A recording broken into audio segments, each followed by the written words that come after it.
बिस्मिल्लाहिर्रहमानिर्रहीम। अस्सलाम वालेकुम। कैसे हैं आप सब लोग। लास्ट टाइम जो हमने चैप्टर किया था चैप्टर नंबर 3 सप्लाई के टॉपिक्स किए थे हमने।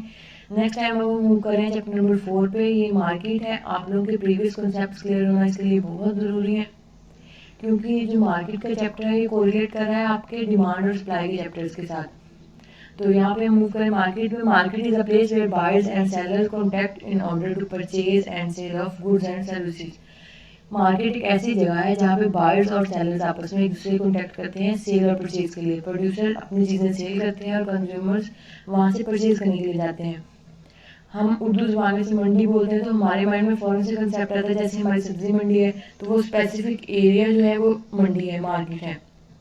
लेकिन ऐसा हरगिज़ नहीं है।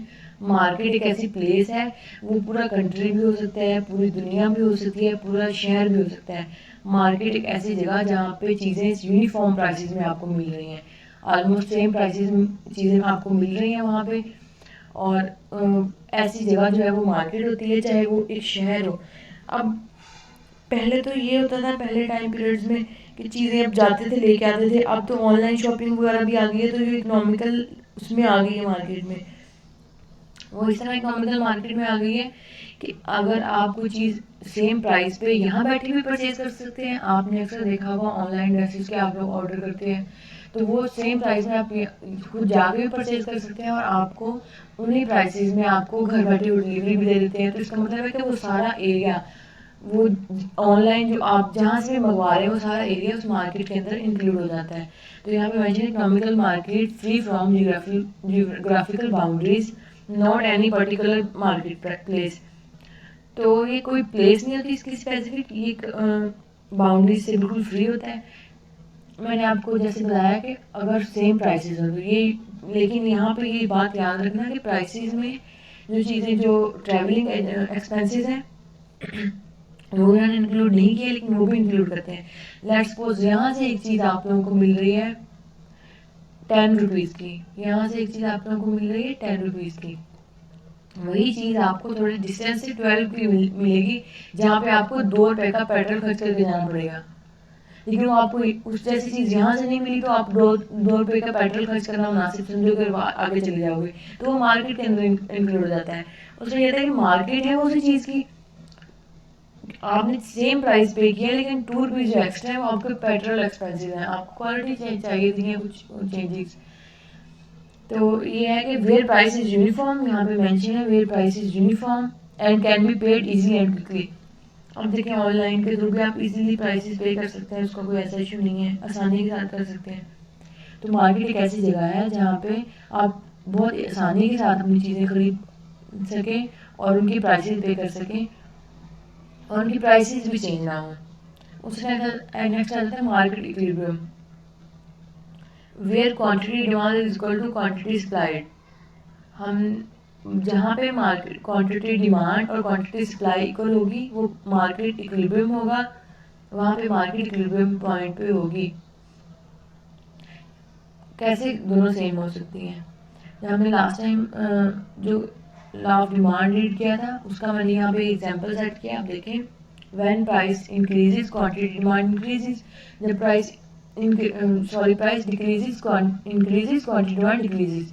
जब प्राइस इंक्रीज होती है तो लोग अपनी डिमांड को कम करना शुरू कर देते हैं, क्योंकि वो ज़्यादा प्राइस पे चीज़ें परचेज करना नहीं चाह रहे होते। प्राइस जब इंक्रीज हो जाती है तो उन्हें अपनी डिमांड जो है वो डिक्रीज करनी होती है, क्योंकि वो ज़्यादा प्राइस पे चीज़ें जो है वो परचेज नहीं कर सकते। उससे नेक्स्ट है quantity demand increases because when prices decreases. जब प्राइसेस डिक्रीज हो जाती हैं तो फिर क्वांटिटी डिमांड जो है हमारी वो इंक्रीज हो जाती है। Because demand side is consumer side and consumer always want to purchase at low prices. जैसे अब हम अगर हमें कोई चीज़ कम प्राइस में से देगा तो हम उसे खरीदना चाहेंगे, लेकिन अगर हमको ज़्यादा प्राइस में देगा तो हम कम चीज़ें खरीदना चाहेंगे, पॉसिबल है ना खरीदना चाहें। कुछ जो ज़रूरी चीज़ें हैं उनमें भी हम उनकी क्वांटिटी को रिड्यूस करने की कोशिश करेंगे। तो यहाँ पे ये देखिए टेबल में मेंशन है, जहाँ पे प्राइस जो है 10 है तो क्वांटिटी डिमांड जो है हमारे पास वो 0 है। इतनी हाई प्राइस पे कोई ऐसी चीज़ है जो बहुत मामूली है, 1-2 रुपीज़ में मिल सकती है, 4-5 रुपीज़ में मिल सकती है, तो वो चीज़ ऐसी चीज़ जहाँ पे उसकी प्राइस 10 चार्ज हो, तो ऑफ कोर्स कंज्यूमर जो है वो डिमांड नहीं करेगा उसकी इतनी हाई प्राइस पे, वो उस चीज़ को खरीदना ही नहीं चाहेगा। अगर डिमांड प्राइस 8 हो जाती है तो कंज्यूमर की डिमांड थोड़ी सी बढ़ जाती है कि चलो कुछ लोग उसे खरीद सकते हैं। अगर उसकी प्राइस उससे कम हो जाती है, 6 हो जाती है, तो थोड़ी सी ज़्यादा लोग खरीद सकते हैं। जैसे जैसे प्राइस कम हो जाती है और उसकी क्वांटिटी डिमांड जो है वो इंक्रीज होती जाती है, जैसे टेबल में यहाँ पे गिवन है। सेम इसी तरह कर्व के अंदर है, आपके शेड्यूल के अंदर है। इसमें देखें 10 जब प्राइस थी तो वहाँ पे क्वांटिटी डिमांड इक्वल टू 0 थी। आप ये ड्रा करके देखें अपने फिंगर के साथ इसके ऊपर, स्क्रीन के ऊपर देखें, जहाँ पे 10 थी वहाँ पे क्वांटिटी डिमांड 0 है। जैसे जैसे प्राइस डिक्रीज होती जा रही है क्वांटिटी डिमांड इंक्रीज होती जा रही है, और ये नेगेटिव रिलेशनशिप हम पहले रीड कर चुके हैं। अब हम दूसरी साइड देखते हैं, supply side. On the other hand when price increases quantity supply increases. अब पिछली साइड कंज्यूमर की साइड थी। कंज्यूमर क्या चाहता है, कंज्यूमर का मेन एम क्या होता है कि वो मैक्सिमम सेटिस्फेक्शन ले सके, ज़्यादा चीज़ें ले सके कम से कम प्राइस देके, तो इसलिए वो कम प्राइस पे ज़्यादा चीज़ें खरीदता है। और सप्लाई साइड पे आ जाते हैं जब, तो फिर ये प्रोड्यूसर की साइड आ जाती है। तो प्रोड्यूसर का एम ये होता है कि वो मैक्सिमम रिटर्न ले, मैक्सिमम प्रॉफिट ले। तो वो क्या करता है, तो वो जब प्राइस इंक्रीज होती है तो वो अपनी जो सप्लाई है उसको ज़्यादा कर देता है, वो चीज़ें मार्केट में ज़्यादा सेल करना चाहता है। जैसे आप लोग, मैंने एग्जांपल्स लास्ट टाइम ली थी, शुगर का बहरान हुआ था हमारी कंट्री में। तो क्या हुआ था कि जो स्टॉक लोगों ने करके रख ली थी शुगर, और उसके बाद उन्हें वो जब प्राइस उसकी इंक्रीज हो गई थी तो वो इंक्रीज प्राइसेस पे ज़्यादा क्वांटिटी सेल करना चाह रहे थे। इस तरह ये कि उनका एम जो प्रॉफिट होता है तो वो ज़्यादा प्राइस पे ज़्यादा क्वांटिटी सेल करना चाहते हैं, और कम प्राइस पे कम क्वांटिटी सेल करना चाहते हैं। ये जहाँ जैसे इस टेबल में भी गिवन है, प्राइस 0 है तो क्वांटिटी सप्लाई 0 है, कम प्राइस प्राइस नहीं है तो ऑफ कोर्स वो सेल नहीं करेगा। प्राइस 2 हो गई है, प्राइस थोड़ी सी इंक्रीज हो गई है तो वो थोड़ी सी अपनी क्वांटिटी सेल करना चाहेगा। जैसे जैसे प्राइस ज़्यादा होती जा रही है वो अपनी क्वांटिटी सप्लाई को इंक्रीज करता जा रहा है, और जैसे प्राइस 10 हो गई वो अपनी सारी की सारी क्वांटिटी सेल करने के लिए एग्री हो गया। मतलब वो मैक्सिमम प्राइस पे ज़्यादा क्वांटिटी सेल करना चाहता है। वो कहता है जितनी ज़्यादा प्राइस हो सके उतनी ज़्यादा मैं चीज़ें सेल करूँ। तो यहाँ पे आप देख सकते हैं जो सप्लाई का है इसका पॉजिटिव रिलेशनशिप है प्राइस के साथ। अगर प्राइस इंक्रीज हो रही है तो जो सप्लाई है वो भी इंक्रीज हो जाएगी। अब आ जाते हैं मार्केट इक्विलिब्रियम। मार्केट इक्विलिब्रियम ने कहा था कि डिमांड और सप्लाई के आपस के इंटरेक्शन, जहाँ पे दोनों को इनका इंटरेक्शन होगा, यहाँ पे दोनों सेटिस्फाई होंगे, डिमांड और सप्लाई फोर्सेस मिक्स होंगे आपस में, वहाँ पे इक्विलिब्रियम पॉइंट डिटरमिन होगा। यहाँ पे डेफिनेशन आपकी बुक में भी मेंशन है, where both demand and supply are equal, that is the equilibrium point. और equilibrium price and equilibrium quantity will be determine at that point. Sorry, जो प्राइस और इक्विलिब्रियम है और जो इक्विलिब्रियम क्वांटिटी है वो उस पॉइंट पे मेंशन होंगे, उस पॉइंट पे डिटरमिन होंगे जहाँ पे मार्केट इक्विलिब्रियम में आ जाएगी, बोथ सप्लाई और डिमांड फोर्सेस इक्विलिब्रियम में आ जाएंगी। यहाँ पे इक्विलिब्रियम प्राइस का डेफिनेशन है, which is determined bye equilibrium of market forces. Market forces कौन सी हैं? मैंने आपको बताया मार्केट 2 फोर्सेस से काम कर रही है, जहाँ पे जिसे लोग खरीदने आ रहे हैं, बेचने आ रहे हैं। सप्लाई एंड डिमांड 2 फोर्सेस से मार्केट काम कर रही है। तो जहाँ पे ये दोनों फोर्स आपस में दूसरे टकराएंगी वहाँ पे जो इक्विलिब्रियम पॉइंट प्राइस और क्वांटिटी हमारी डिटरमिन हो जाएगी। अब यहाँ पे देखें, यहाँ पे शेड्यूल, इसमें आप अगर गौर करें तो प्राइस जो है वो जैसे हमने अभी पिछला किया था सप्लाई का, उसी से लिंक टेबल बनाया हुआ है। तो 0 जब प्राइस है तो सप्लायर जो है, जो प्रोड्यूसर है, सप्लायर है, वो मैक्सिमम क्वांटिटी सप्लाई करना चाहता है। सॉरी, 0 क्वांटिटी सप्लाई करना चाहता है 0 प्राइस पे, और क्वांटिटी डिमांड जो है उसकी मैक्सिमम है। क्वांटिटी डिमांड मैक्सिमम क्यों है? क्योंकि अगर आपको कोई चीज़ फ्री में मिल रही है तो आप लोग ऑफकोर्स सारी की सारी चीज़ देना चाहोगे, या मैक्सिमम चीज़।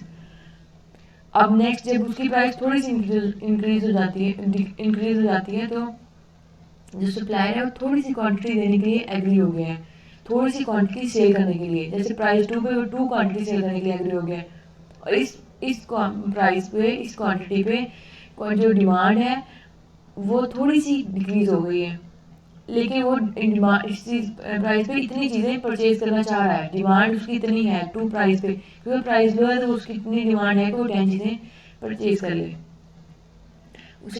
उससे नेक्स्ट जब थोड़ी सी प्राइस और चेंज होती है, प्राइस 4 पे आ गई है, तो क्वांटिटी सप्लाई जो है हमारी वो भी सप्लाई जो है वो थोड़ा सा ज़्यादा इंक्रीज कर देगा। अब प्राइस उससे ज़्यादा मिल रही है ना, 4 प्राइस ज़्यादा होगी तो उसे थोड़ा सा रिटर्न ज़्यादा होने के चांसेस हैं, तो वो अपनी क्वांटिटी सप्लाई को थोड़ा सा इंक्रीज कर देगा और क्वांटिटी डिमांड उससे थोड़ी सी डिक्रीज होती जाएगी। जैसे जैसे प्राइस इंक्रीज होती जाएगी वैसे वैसे देखिए क्वांटिटी सप्लाई जो है उस पॉइंट उन पॉइंट्स पे जो हमारी है वो इंक्रीज हो रही है प्राइस इंक्रीज होने से, और प्राइस इंक्रीज होने से जो हमारी क्वांटिटी डिमांड है वो उन पॉइंट्स पे डिक्रीज हो रही है। तो ये अगर कर्व्स इनके बनाए तो आप बना के ट्राई ज़रूर कीजिएगा। जहाँ भी दोनों फोर्स आपस में कट ऑफ करें, कट आपने दोनों बनाने हैं कर्व, सप्लाई का अलग डिमांड का अलग, ये ऑटोमेटिकली एक दूसरे से इंटरसेक्ट करेंगे। यहाँ पे एक दूसरे से मिलते हैं, इसे इंटरसेक्ट बोलते हैं कि इंटरसेक्ट करें एक दूसरे से के साथ। तो जहाँ पे ये दोनों कर्व एक दूसरे के साथ इंटरसेक्ट करेंगे वो वहाँ जो प्राइस डिटर्मिन होगी वो इक्विलिब्रियम प्राइस होगी, और उस प्राइस पे जो क्वांटिटी डिटर्मिन होगी वो इक्विलिब्रियम क्वांटिटी होगी। इसका मतलब है कि मार्केट में वो प्राइस चार्ज हो रही है और जो इतनी इक्विलिब्रियम क्वांटिटी है उतनी तकरीबन उतनी क्वांटिटी जो है वो सेल हो रही है। तो इसकी एक्सप्लेनेशन मैंने लिख भी दी है, आप लोग देख लीजिएगा। This schedule shows that RS6 will be determined in the market or will be the equilibrium price where both supply and demand are equal because on other prices producers and consumers are not agree। आप इसके ये बाकी ऊपर देख लें, अगर इससे ऊपर कोई भी प्राइस चार्ज होती है, एक चीज़ आप माइंड में रखें, अगर देखें इस इक्विलिब्रियम पॉइंट यहाँ पे 6 डिटर्मिन हुई है, अगर जहाँ पे 3 6 हैं, प्राइस 6 है, क्वांटिटी सप्लाई 6 है, क्वांटिटी डिमांड, यहाँ पे ज़रूरी नहीं है प्राइस 6 हो, इन्होंने ऐसे एग्जांपल दिए, प्राइस यहाँ पे कुछ भी हो सकती है, प्राइसेस चेंज होती हैं, तो ज़रूरी नहीं है तीनों जो डिजिट है तीनों का सेम आएगा, 6 6 6 डिजिट डिफरेंट भी हो सकते हैं। तो ये ऐसे है कि अगर इस पॉइंट से ऊपर आप देखें, 6 पॉइंट से ऊपर आप देखें, जो जहाँ पे कम प्राइसेस है वहाँ पे सप्लाई कम जो है और डिमांड ज़्यादा है। कम प्राइसेस पे हमने क्या लाभ डिमांड में पढ़ा था कि प्राइस कम होगी तो डिमांड ज़्यादा होगी, प्राइस ज़्यादा होगी तो डिमांड कम होगी। इस तरह लो प्राइसेस में देखिए डिमांड जब प्राइस ज़्यादा हो गई तो डिमांड कम हो गई है। तो बिल्कुल पॉजिटिव जो हमने रिलेशनशिप पढ़ा था उसके अकॉर्डिंग देखें सप्लाई के साथ, जहाँ पे प्राइसेस कम है वहाँ पे सप्लाई कम है, जहाँ पे प्राइसेस ज़्यादा है वहाँ पे सप्लाई ज़्यादा है। तो जो बिल्कुल ऐसा पॉइंट जहाँ पे दोनों एग्री हो जाएं, दोनों फोर्सेस आपस में मीटअप करें, तो वहाँ पे इक्विलिब्रियम प्राइस और इक्विलिब्रियम क्वांटिटी डिटरमिन होगी। आज का टॉपिक बस इतना ही है। नेक्स्ट हम इसके फैक्ट देखेंगे।